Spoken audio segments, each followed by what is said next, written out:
3 സഹോദരന്മാരും ദേവന്മാരെ നിരന്തരം പീഡിപ്പിക്കുവാൻ തുടങ്ങി.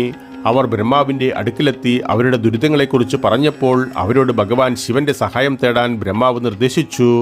അവർ ശിവന്റെ അടുക്കൽ ചെന്ന് അവരുടെ ദുഃഖങ്ങൾ വിശദീകരിക്കുന്നു.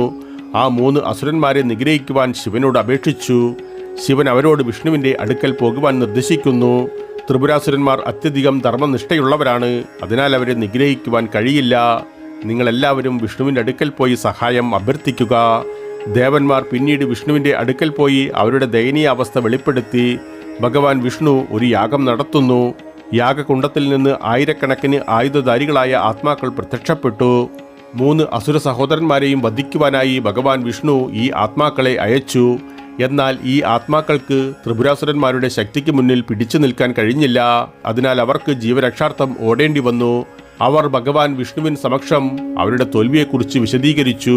അതിൽ ഭഗവാൻ വളരെയധികം വിഷമിക്കുന്നു. അദ്ദേഹം എല്ലാ ദേവന്മാരെയും തിരിച്ചയച്ചു. ത്രിപുരാസുരന്മാരെ കൊല്ലുവാനുള്ള മറ്റുള്ള മാർഗങ്ങളെക്കുറിച്ച് ചിന്തിക്കാൻ തുടങ്ങി.